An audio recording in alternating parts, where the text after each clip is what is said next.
Hey, what's up, guys? It's Mark with Mo Hunt Silver. Well, I did it again.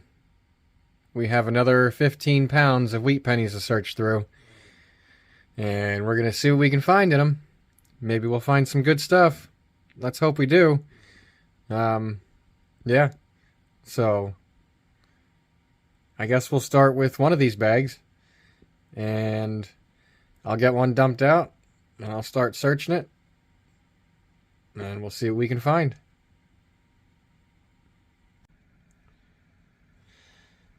Well, alright, I'm going to get this first bag dumped out on the desk here.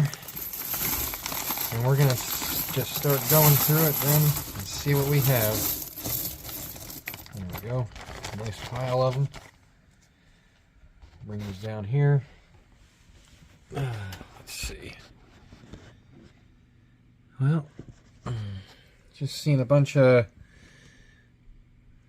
We got here a bunch of 40s off the back, a few 50s here. The usual stuff, I don't know. Move it around some.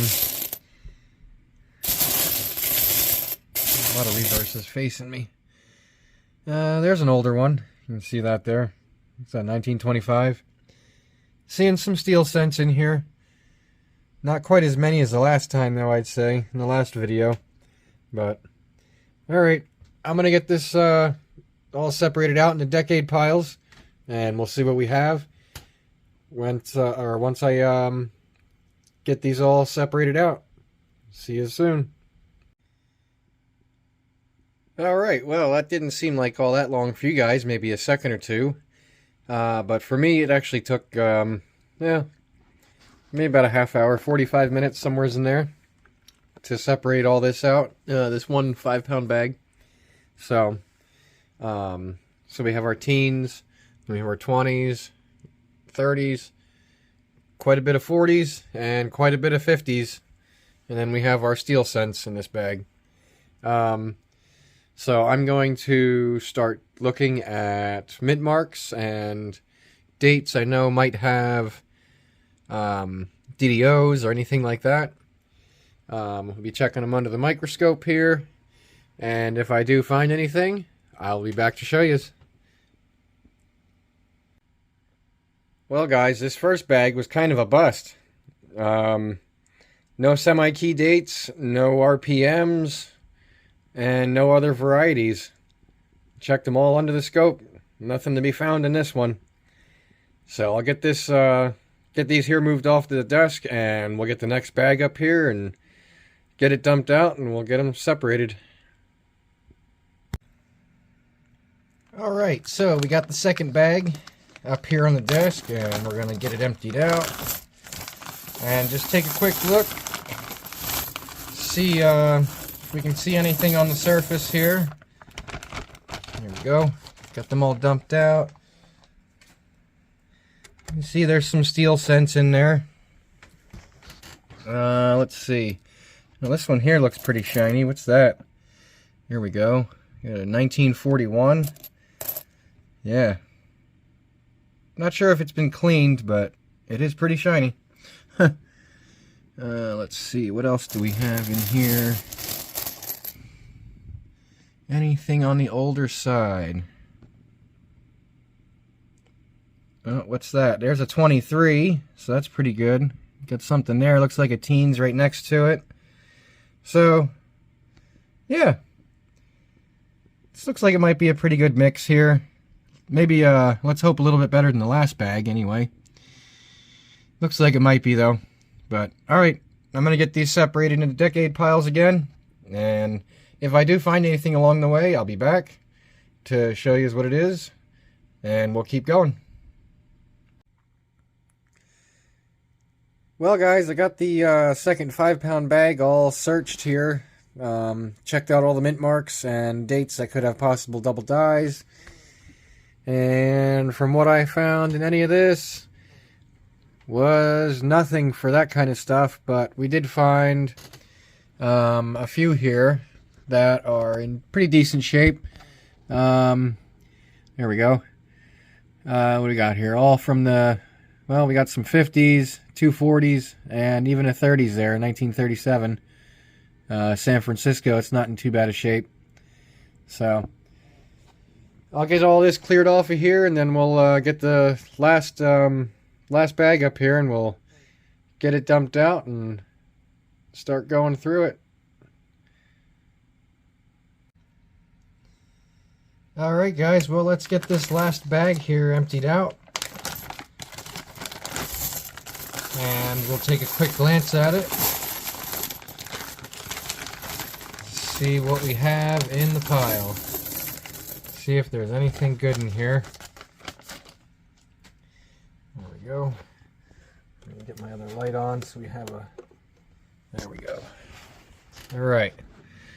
Let's take a quick look. Let's see. Yep, there looks like a teens. It's pretty good. Kind of worn though, like most of the other ones are. I see a lot of 40s and 50s again on this bag. We got a few steel cents poking out there. But, alright, well, do the same as we did with the other two. I'll separate it out into decade piles, and then we'll start going through them. See what we got. Alright, well, we got everything separated into decade piles, and I have it all searched now. And, well, this last bag, I would say we came across a couple good things, really. Got a few coins that I can put under the scope here to show you guys. But, we got here, the first one I found in this bag was this 55, and that is the RPM 004. You can see the D there. It's got that little notch on the upper left side there. It's a splitting serif. So that's pretty cool.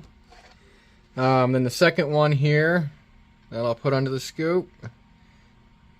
It's just this one here, this 57D.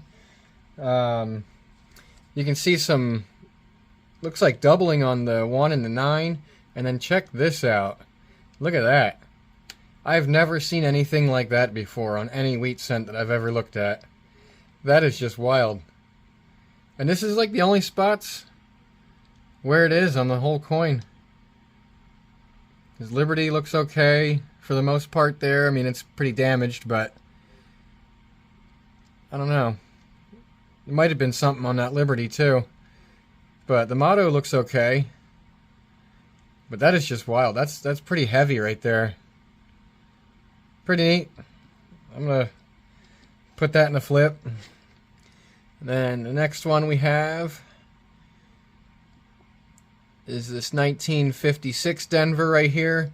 This one is another RPM 004 for the 56 Denver.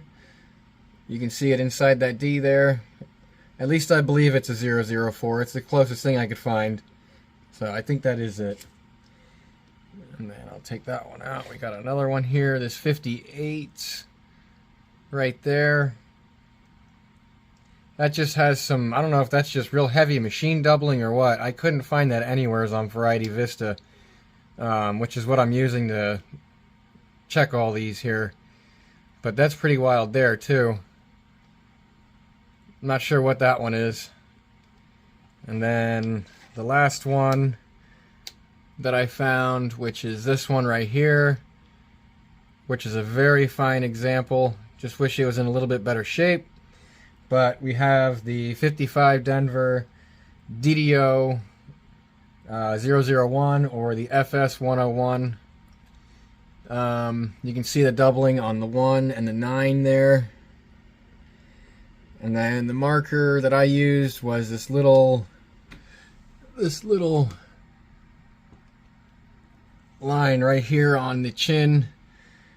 On Variety Vista, the example they have pictured also has that very same line right there. Plus there's a couple other die markers, but that was the main one. So that's also pretty cool.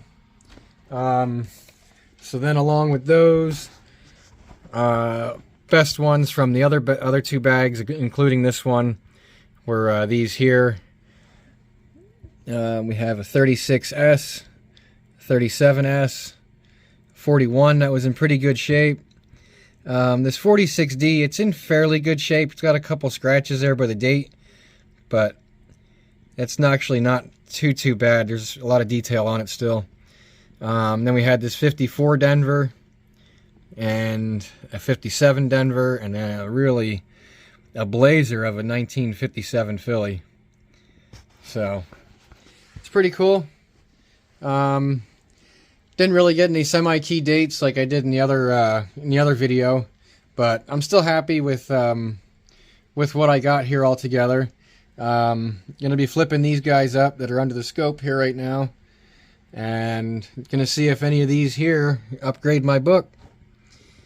So, well, that's gonna wrap up this video. If you guys like it, please remember to give it a big thumbs up and subscribe to my channel. I appreciate any subscriptions that I get. And yeah, thanks for watching, guys, and be on the lookout for my next video. We'll see you then. Have a good one.